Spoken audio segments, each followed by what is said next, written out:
Amigos, ¿cómo están? Les saluda la doctora Rosana Girón para darles la bienvenida aquí a nuestro canal Journal Cirugía Plástica y a invitarlos a este nuevo segmento que empieza hoy, Medical Review. Gracias a Ricardo Armeño por la iniciativa que siempre nos inspira, el crecimiento académico, el informar correctamente. Tenemos a los mejores médicos especialistas, cada uno en su tema, que nos van a acompañar periódicamente para que ustedes se informen cada vez más. Esperamos sus preguntas y comentarios y encantados de poder absolverlas. En esta oportunidad recibimos a la doctora Marilyn Velasco, médico ocupacional, que nos va a hablar sobre importantes temas relacionados con su especialidad.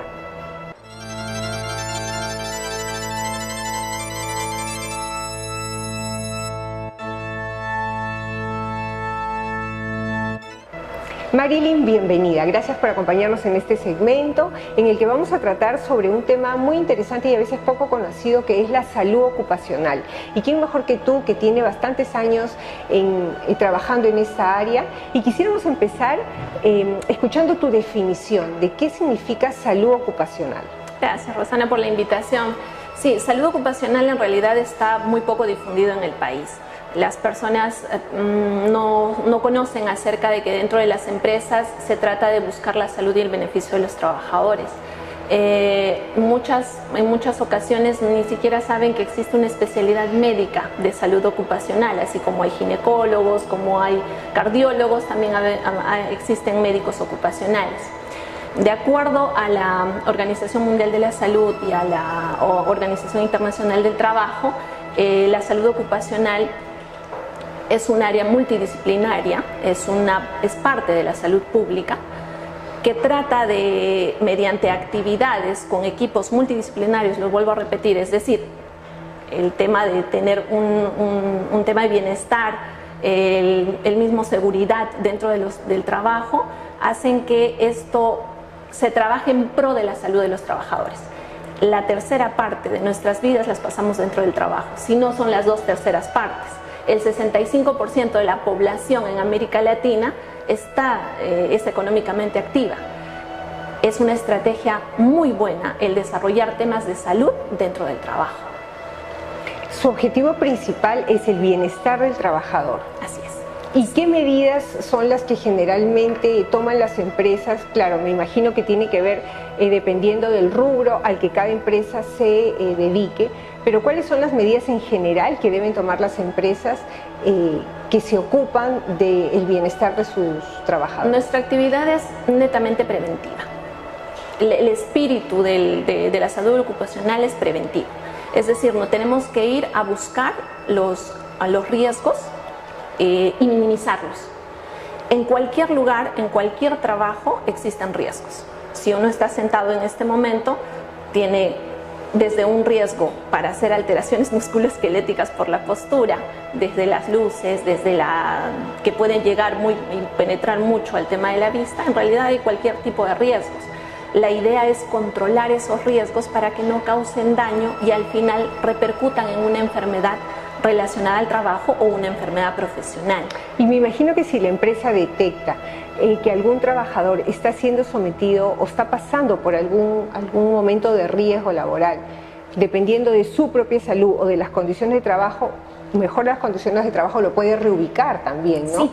Es una parte de la salud ocupacional el hecho de reubicarlos, adaptar al trabajador. Eso en nuestro rubro se llama ergonomía. La ergonomía es el confort del trabajador, darle todas las facilidades como para que él o ella pueda desarrollar de forma adecuada su trabajo, haciéndolos mucho más productivos. Porque una persona sana es una persona productiva, es una persona que se proyecta hacia sus beneficios personales también, porque llega más rápido a sus logros y a sus objetivos. Y nosotros que siempre estamos enfocados en lo que es el bienestar integral, me imagino que tu especialidad no solo se dedica a lo que es prevención en lo físico, sino también en lo emocional, el manejo del estrés laboral, que también golpea bastante, ¿no? Y eso es muy importante saberlo, porque de acuerdo a la Organización Mundial de la Salud hay 3 pilares fundamentales en la salud, ¿no? Una, para que esté saludable, tiene que ser salud física, salud mental y salud social. Todo eso lo volcamos al tema laboral, en la parte del trabajo. Lo que nosotros hacemos es evaluar la parte física, y ahora vamos a desarrollar un poquito más adelante esto, pero sí la parte emocional para nosotros es muy importante. Hay un tema de doble presencia que manejamos todo el tiempo, es decir, físicamente el trabajador lo tenemos en su puesto laboral, pero la cabecita la tienen en otro lugar, con el familiar que está mal, con el problema que tienen en casa respecto a temas de pareja, divorcios, familia, un sinfín de cosas. Y la idea es intervenir con ellos antes de que puedan generar a la larga también un accidente de trabajo por la falta de concentración de estos problemas emocionales. Excelente, Marilyn. Entonces hacemos una breve incisión y continuamos con la entrevista.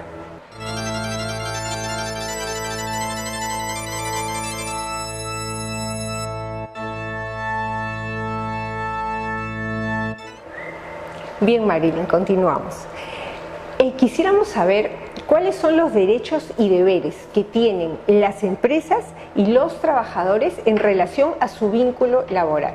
Ok, nosotros estamos enmarcados en la normativa legal.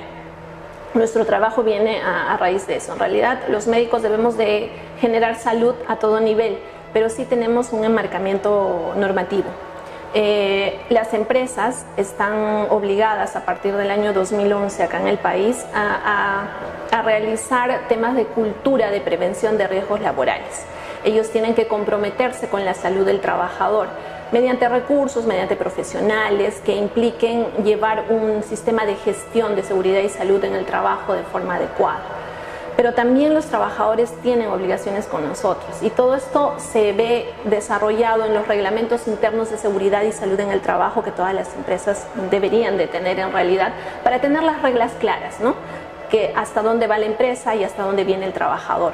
Un trabajador tiene la obligación de informar cualquier tema de salud a la empresa, porque los médicos, si bien es cierto, hacemos evaluaciones periódicas, en el interín puede haber un trastoque de la salud que nos tienen que reportar para nosotros poder intervenir.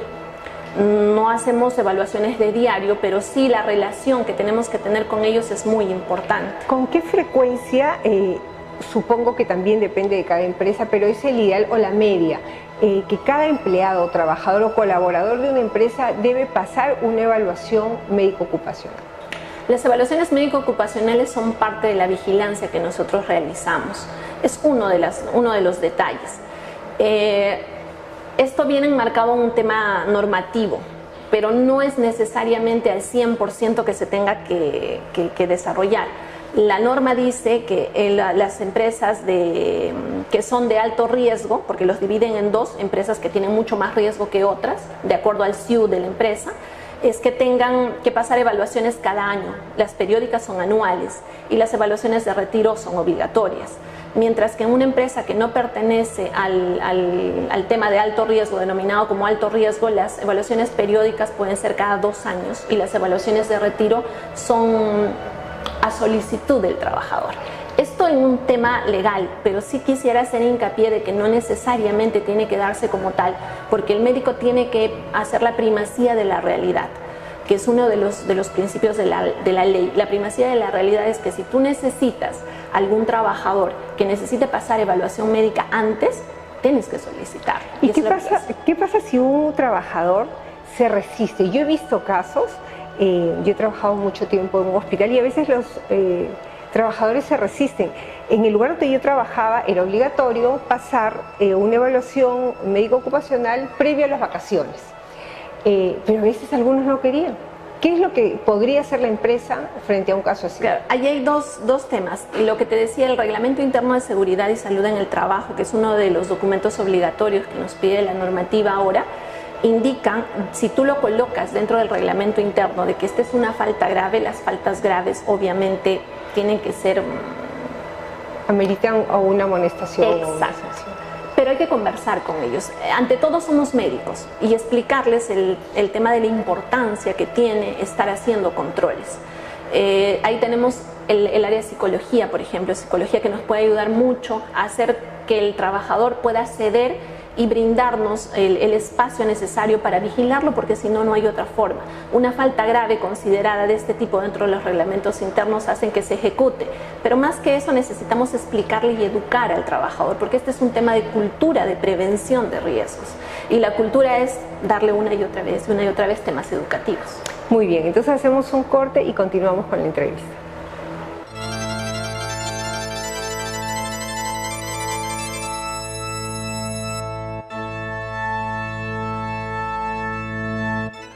Muy bien, Marilyn. Quería hacerte una pregunta en relación a una inquietud que existe, porque en las empresas tenemos conocimiento, sabemos que existe la presencia de médicos que están resguardando la salud a la espera de cualquier situación que se presente y ellos poder aportar y resolver. ¿Es esa la función del médico ocupacional o hay una diferencia en ese médico que tiene una función netamente médica asistencial y la de ustedes, ¿no? Sí. En las empresas usualmente existen dos tipos de médico. El médico asistencial, el médico que para nosotros asistencial, para ellos no entienden mucho cómo es la definición, es el médico que se encarga de curar el dolor de cabeza, la gripe, el dolor de estómago. De las consultas médicas. De las consultas médicas per se. Las molestias que tiene el trabajador en ese momento se las resuelve. Pero eso no es lo que hace un médico ocupacional. Un médico ocupacional es básicamente el que hace la gestión de la salud dentro del trabajo. Habíamos visto el tema de vigilancia médica. El tema de vigilancia médica es ir y evaluar el puesto de trabajo, porque hay puestos enfermos. Y lo que nosotros hacemos es ver que esos puestos que los catalogamos como enfermos y los identificamos y evaluamos que el riesgo no está controlado, empezar a hacer estrategias de control. Y nos apoyamos mucho de otras especialidades como la higiene, por ejemplo. Si yo llego a un lugar donde hay una cantidad de ruido bastante grande, necesito que cuantificar. De ruido, por ejemplo. Estamos hablando, vamos a hablar de...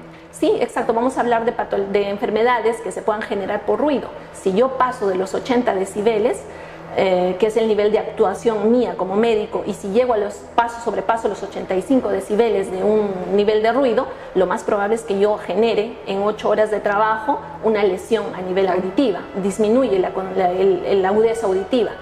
Y quien me tiene que cuantificar a ver a qué nivel estoy, porque el tema no puede ser subjetivo, es el higienista ocupacional. Viene con sus aparatitos, monitorea la cantidad de ruido y me brinda la información para yo hacer estrategias. Estrategias en control de riesgos, que eso ya lo tenemos diseñado como médicos del trabajo.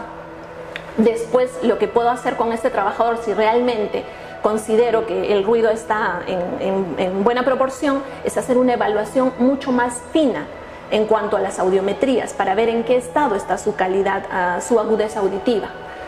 Luego voy a pasar a hacer, si es que en ese momento encuentro algún tipo de daño, o si no encuentro algún tipo de daño y sigo conservando los 85 decibeles o más, es tratar de disminuir esa cantidad de ruido, ellos por parte de los ingenieros, y yo cuidando con equipos de protección personal, tal vez cuidándolos de forma adecuada, y si no, reubicándolo y readaptándolo en otro lugar. Esa es básicamente la diferencia entre un médico ocupacional y relacionado al trabajo, y hacer la investigación si esa enfermedad se produjo en la empresa, vino de antes, o está añadida y sobreagregada a una patología preexistente. Importante, ¿no? Porque tal vez este paciente o este colaborador que tú estás mencionando viene con un antecedente de haber trabajado en una empresa y viene ya con una lesión previa, ¿no? Interesante. Dime, ¿y cuáles son, más que empresas como marcas, cuáles son las labores, los trabajos que generan mayor riesgo y donde hay que tener un gran hincapié, hacer gran hincapié en lo que es prevención en salud ocupacional? En realidad todas las empresas, como te mencionaban, tienen riesgos. Pero hay actividades que son más, ¿no? Por ejemplo, me imagino las que trabajan en las mineras, ¿no? Las empresas de alto riesgo catalogadas como alto riesgo en realidad sería bastante grande, porque uno no puede imaginar, por ejemplo, que en el hospital existen, en algunas áreas existe un riesgo súper alto. Si nos vamos, por ejemplo, al INEM, hay un lugar muy complicado, de mucho insumo químico que puede producir patologías. Claro, las infectocontagiosas, las áreas.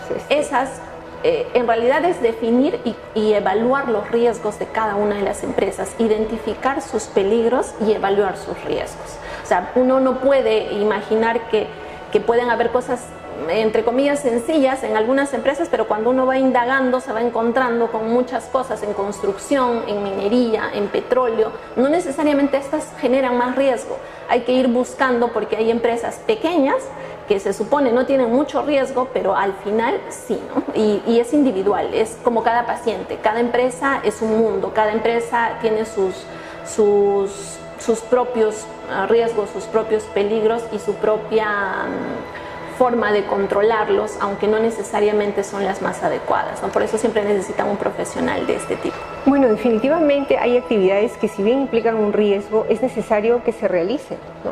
Sí. No sé, me vienen a la cabeza algunos ejemplos. Por ejemplo, los pilotos, es necesario que vuelen, pero es necesario que tengan una determinada cantidad de horas de vuelo. Los mineros, es necesario que alguien haga la extracción, pero es también importante cuidar los tiempos que pueden estar expuestos sin afectar su salud. Hablabas del trauma acústico, ¿no? Que genera hipoacusia y una serie de problemas. ¿Cuál es el tiempo que una persona, un colaborador puede estar expuesto sin afectarse a una determinada situación, digamos que peligrosa o de alta exposición? Depende de la actividad que esté realizando en realidad. Existen en minería y en petróleo, por ejemplo, los regímenes son atípicos, completamente atípicos. Las personas viven allá. Están metidas 21 días por 7 en la mayoría de casos y hacen trabajos nocturnos. Los trabajos nocturnos implican fatiga, definitivamente. ¿Y durante cuánto tiempo pueden trabajar? ¿Un año, 2 años? Y pueden producir alteraciones endocrinológicas. Tú lo sabes que a la larga pueden repercutir en mucho daño diferente. Por eso es que necesitan siempre un profesional de la salud. Un ingeniero usualmente no evalúa este tipo de cosas. Lo que ahora se ha hecho es que hagan una actividad nocturna y el reposo de 24 a 48 horas por lo menos para retomar otra vez la actividad. Eso es lo que se suele hacer, porque si no alteramos todo el ritmo circadiano y no podrían trabajar más allá de los 14 días, que es importante. El ritmo circadiano se altera bastante y tenemos problemas de ese tipo. Digamos 14 días de actividad por 14 días de reposo. Eso es lo que se están haciendo. ¿Durante cuánto tiempo? ¿1 año, 2 años, 5 años? ¿Es relativo? Sí, es bastante relativo. Okay. Hay que investigar más en ese aspecto en realidad. Nos gustaría escuchar algún caso con el que tú puedas graficarnos la importancia de tu especialidad y cómo se beneficiaron la empresa y el colaborador, ¿no? Yo sé que tú tienes múltiples casos porque conozco a la doctora Marilyn hace bastante tiempo y siempre en las reuniones en las que compartimos ella nos grafica con algún ejemplo. Sí, a ver, usualmente nosotros tenemos trabajadores en los diferentes rubros que vienen ya a veces con patologías preexistentes, con enfermedades anteriores, y la idea es que cuando ingresen a las labores nosotros los cuidemos y que no desarrollen más la enfermedad, porque ningún paciente o ningún trabajador nos llega completamente sano. Perdón. Y la idea no es que lleguemos a tener solo pacientes sanos y el resto donde trabaja, o sea, todo el mundo tiene derecho al trabajo. Recuerdo yo que teníamos, en algún momento vi un caso acerca de un trabajador que llegó con una alteración a nivel de columna. No, se entiende que ha tenido que tener algún tipo de lesión a nivel de columna lumbar, porque al día de trabajo y solamente cargando 20 kilos de peso, tuvo una lesión, tuvo un dolor. Nos reportan el dolor a los 2 días de trabajo, previo entrenamiento de 1 semana, porque lo que solemos hacer es una inducción y un entrenamiento para manipulación manual de cargas, y era imposible, de acuerdo a la mecánica y de acuerdo a la relación causa-efecto, de que este trabajador haya tenido una lesión al 2.º día de trabajo. Él entró con una lesión preexistente. Entendemos que no fue que sí, porque detectada. Las empresas que no son de alto riesgo de acuerdo a normativa ahora, cabe la posibilidad de que no los evaluemos hasta los 2 años. Y esta empresa, la empresa consultante, nos llama porque tenía un dolor de este tipo a nivel lumbar, y pasamos un tema del SCTR, el Seguro Complementario de Trabajo de Riesgo, llega a la evaluación y la resonancia magnética, por continuar con el dolor, nos sale con alteraciones a nivel de columna lumbar, 3 hernias discales.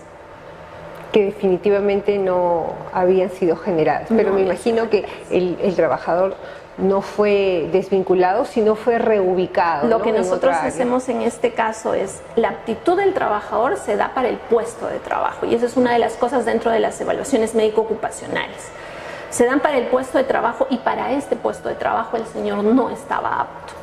A pesar de que no nos dio la información adecuada como para que al principio hagamos la selección, pero una vez que nosotros detectamos y entendiendo que solamente fue un tema de dolor en ese momento y no más, lo que hacemos es reubicarlo en algún otro puesto donde sí esté apto para el trabajo, donde no haga manipulación manual de cargas, donde no necesite estar en bipedestación prolongada, donde no haya temas de movimientos repetitivos a nivel lumbar, que de eso nos apoyamos de los médicos especialistas, de los neurólogos, los neurocirujanos, los traumatólogos, que nos dan las indicaciones, y nosotros, viendo la realidad del puesto de trabajo, lo que hacemos es reubicar en sus funciones a fin de que no se vea ni afectado el colaborador, que no necesitamos que los saquen del trabajo, ni la misma empresa, ganando una persona fidelizada con la empresa. Bueno, como vemos, amigos, con este ejemplo nos hemos dado cuenta de que si bien una persona con una lesión en la columna lumbar